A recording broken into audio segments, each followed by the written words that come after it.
about my confidence, yeah.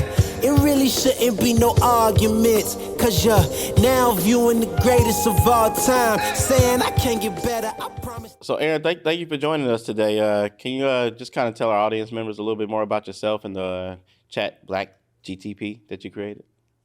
Yeah, sure. Thanks for having me. My name is Erin Reddick. I am the founder and CEO of chatbot GPT, which is culturally informed AI. Awesome. I appreciate that. So artificial intelligence is transforming the world as we know it, right? Like, what was the motivation behind you creating this platform for, African Americans?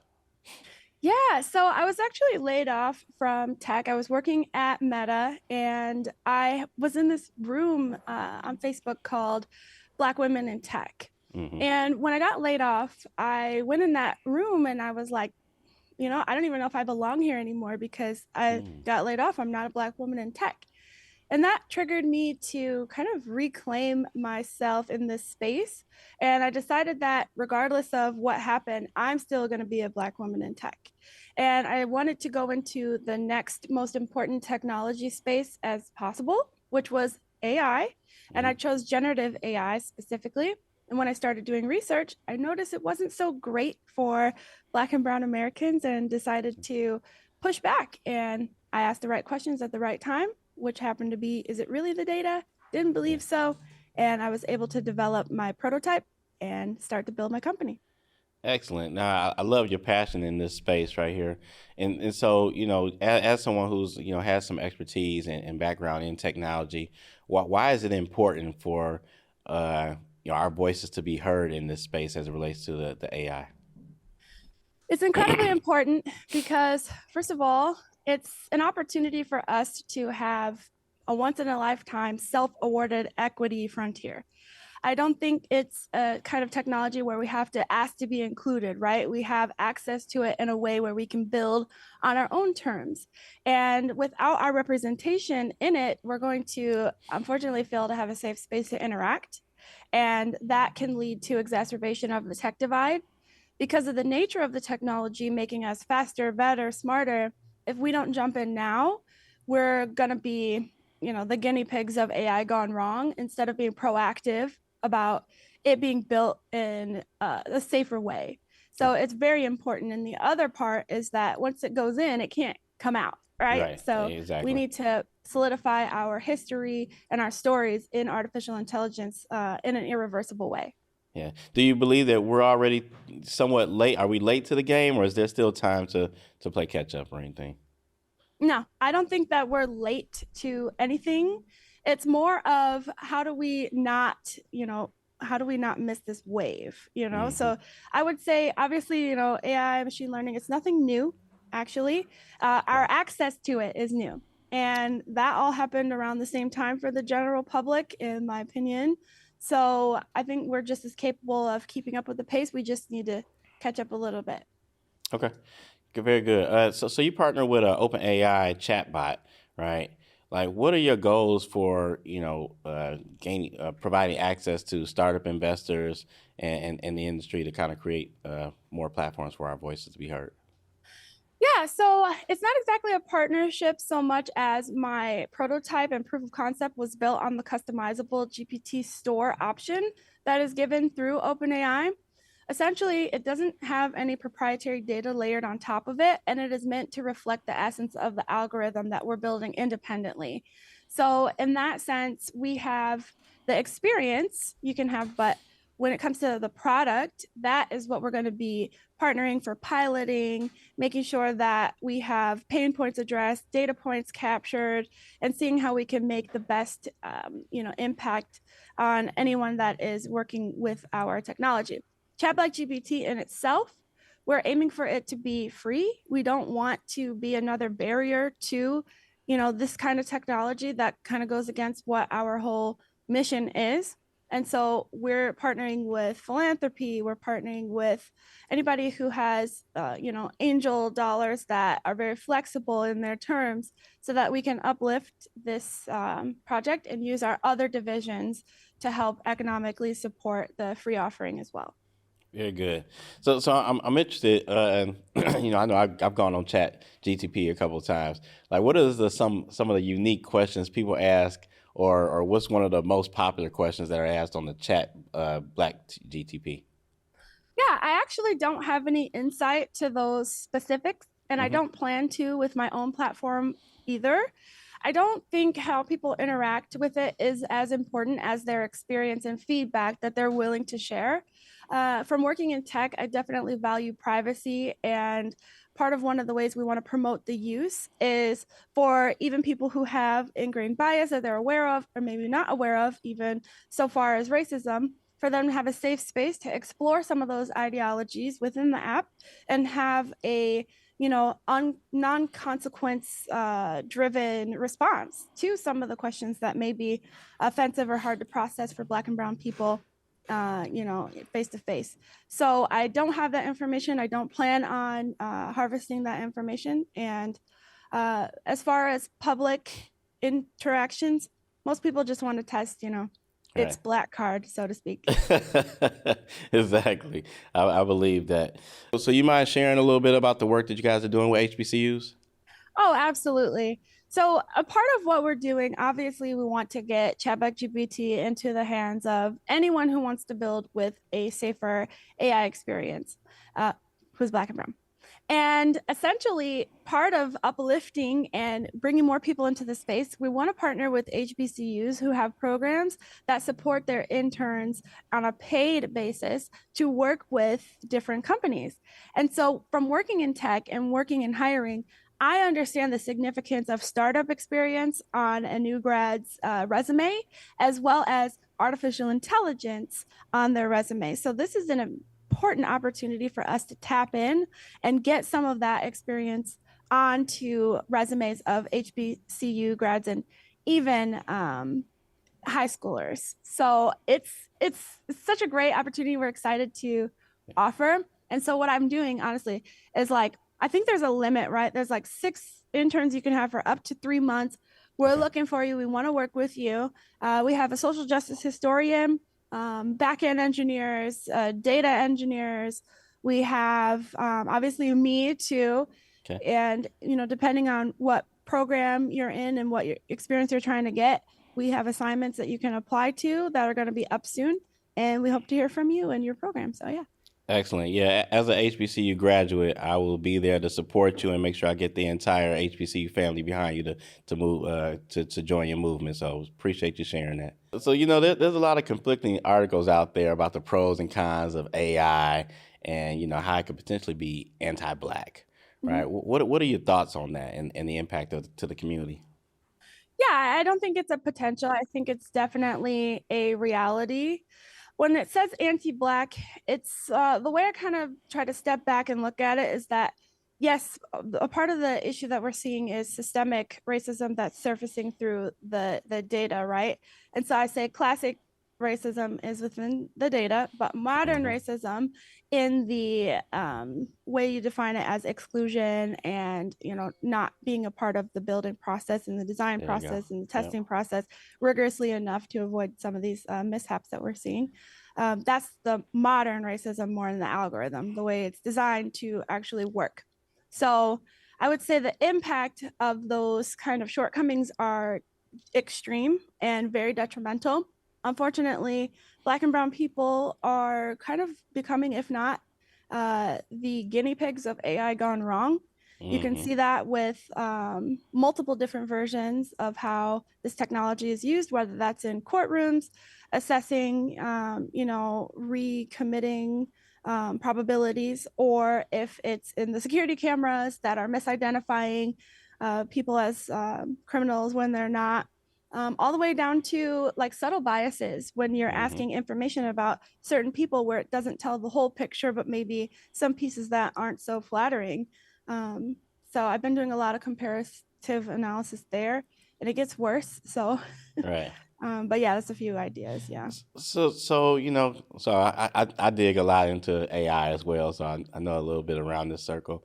Mm-hmm. Uh, like for you, is it important, or how do we protect those biases? Do we need to create our own AI platform where the algorithm that is built by people of color to protect our voices and kind of have some level of accuracy in the data? Absolutely. And that is 100% what we're aiming to do. Not only to get a safer AI experience in the hands of Black and Brown people so that we can capture this moment and propel forward as a society as well, but we also need to make sure that we can be a standard and say, hey, instead of including us, why don't you listen? And why don't you experience what it's like to have a generative AI experience based in Black history told by Black people, Black museums, Black historians, or the Black lived experience in corporate America told by actual people in corporate America or school systems, right? So all of the voices that have been marginalized or unincluded, we're just going to bring them here and give access to everyone so that can have that insight without the fragility factor baked into what you're getting as an answer. So that is 100% wholly what we're intending to do and doing right now. And so through your research, have you found, I guess just a straightforward question, like, can AI be racist? I don't think it's necessarily AI is racist. So I've had a conversation about this before. Right. And it obviously, there's, like I said, classic racism in the data, but like machine learning in general, it's just predictive. It's only trying to please the user based off of the most probable next word or answer. And I don't think that is like racism directly in any sense, even from the user, which some people would disagree with. I think it is just a reflection of the actual true nature of our society as a whole. And, it's just not lying is the thing. It doesn't cover it up because that's just the way it is. So, yeah. So as the technology continues to evolve and advance, right, there's a, paradigm shift that's happening right now where, people are nervous, like, is AI going to take my job? Like, we're talking about white collar jobs as well. Like, what are your thoughts around that, and how is this beneficial to people of color? Yeah, so the one way it's beneficial for people of color is that we're the highest rate in rising entrepreneurship. And so, with AI giving us so many different capabilities, I think we'll be the first to look at it through that lens, where it's like, how can we make our lives better and prosper versus how can we make our employer prosper more by being more productive in those environments? We're being pushed out of those environments. And so, we get to kind of redefine how AI is in our lives. And for us, it's a benefit because we can look at it more entrepreneurially from the get-go. Is it taking jobs? Of course. I do think it is a big part of why there were so many layoffs. That is just an undeniable fact. If you learn how to use it, it's not going to, I would say, take your job right away. I think those skills are important. Understanding it and having that acumen and that literacy will help protect you. But if you think about it, if you're doing a job that is, I don't want to be disrespectful, but repeatable enough, or I don't know if I want to use the word mundane, but if it's, if a computer can do it, maybe it would be best to have a more fulfilling job that you look for and you kind of like inject your own humanity into, because, even with dentists, like they have like, I think the highest rate of suicide, right? And that's because of how repetitive it is and how you have to do the same thing over and over again, partly. And so maybe getting out of jobs like that will be better for humanity in the long run anyway. Yeah, no, I agree with you. I'm, as a robotics engineer, we actually create more jobs than we take away. But it's, unless you're up close on the position, you don't realize that from afar. So I'm assuming that this is probably really similar. Like, speaking of representation, you're developing your first virtual class now, right? So congratulations, and it's a lesson on AI and cultural representation. Can you tell us a little bit more about that? Sure. So just like the questions you're asking here today, it's really important to not just demystify AI, but get past the surface level. A lot of people who are looking for conversations about artificial intelligence, they're kind of picking up on wanting to get past that surface level narrative of, your opinion on whether or not we should act on it, or even what the dangers of the bias is. And so for me, I want to go a step further and be proactive about getting more people involved in the technology. And that starts with helping them be warned about it, but also warming up to it. And so that's the line that I'm treading right now, warning and warming. It's very difficult, but that's why I want to have these kind of classes to give people the opportunity to be met where they are. And I'm very excited to continue developing those. I love that. And I'm really excited about the work that you're doing. This is a predominantly male dominated industry, Mm-hmm. right? And as a Black woman, right, how are you creating a safe space for yourself and others who are watching right now? And what's the advice that you give to young entrepreneurs and women, Black women in this space? And say, what's the advice you're giving them? Say, here, I'm going to set the pathway and giving them the encouragement to do some of the same.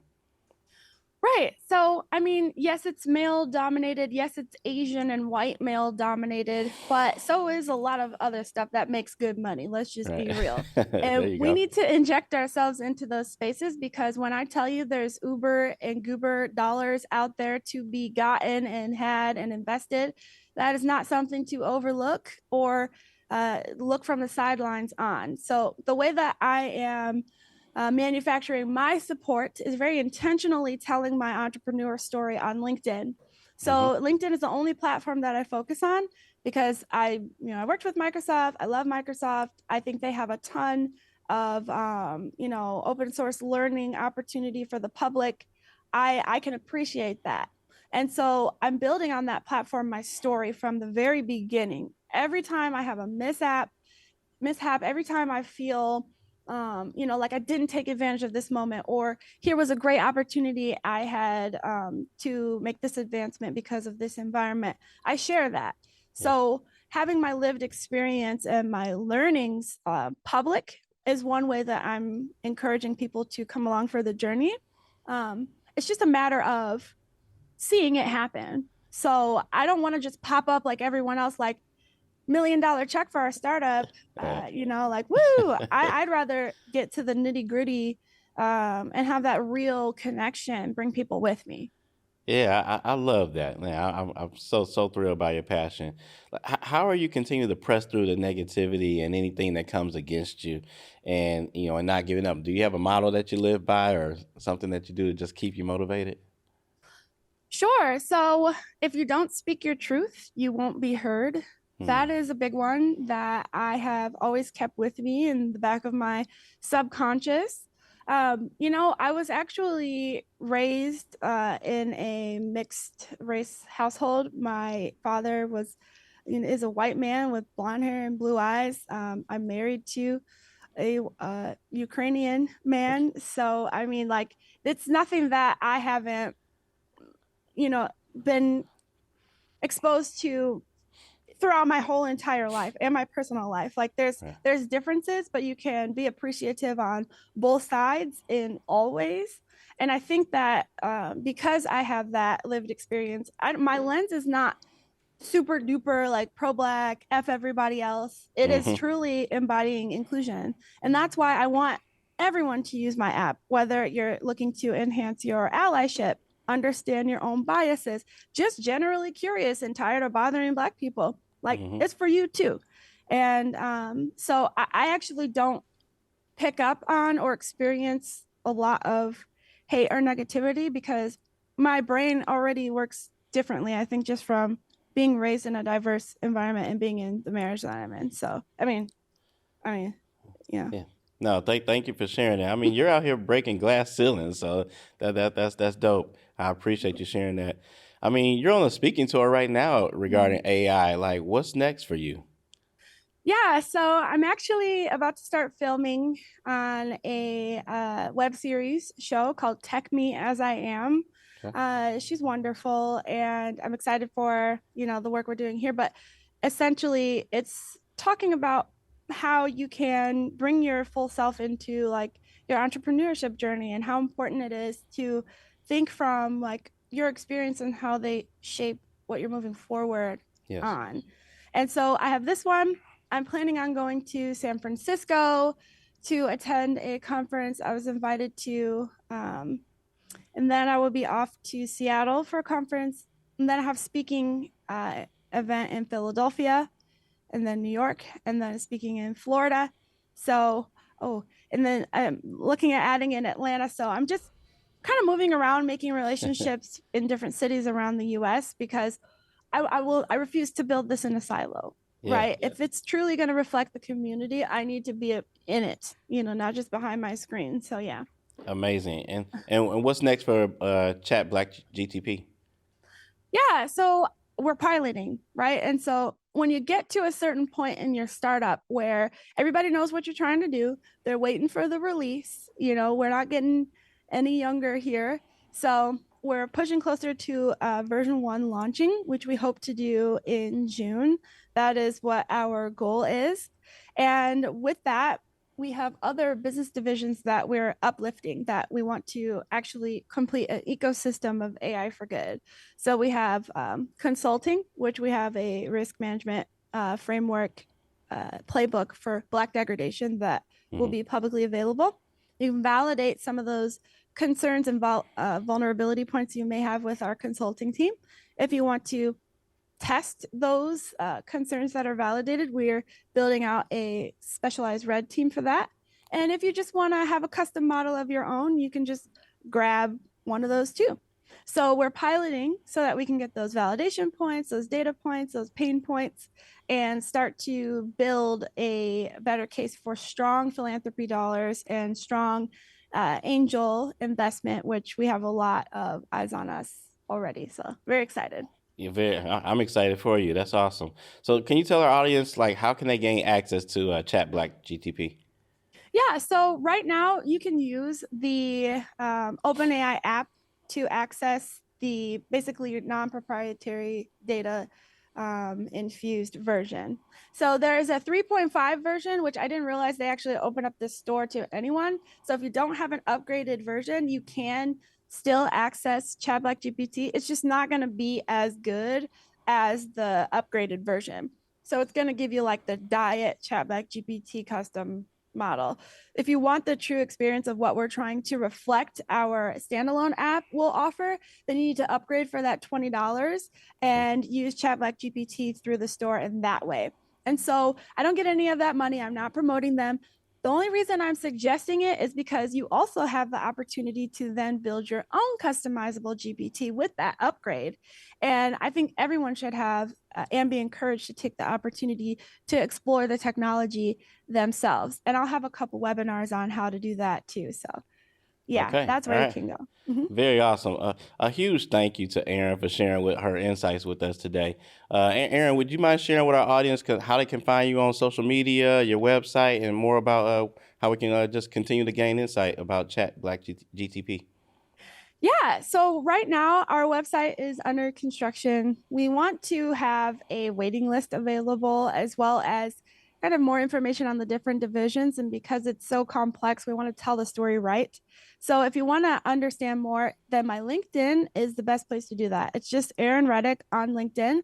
We do post a lot of comparative analysis on the Chat Black GPT LinkedIn page. So you can kind of see what we're about and how you can use the tool, different use cases, as well as an open call for comment for anyone who wants to join in on our listening tour, where we open up the floor to the community and ask, hey, what would you like to see from this tool? How do you see this tool helping you? We want to truly embody inclusive, community-driven design. And so that's where you can get involved and learn more. Excellent. I appreciate that, Erin. Thank you for joining us today. It's a chat by us, for us, and the future is yours and ours. So thank you so much today, and thank you for tuning in to the BlerdOut podcast. All righty, thank you. Confidence, yeah. It really shouldn't be no arguments, cause you're now viewing the greatest of all time.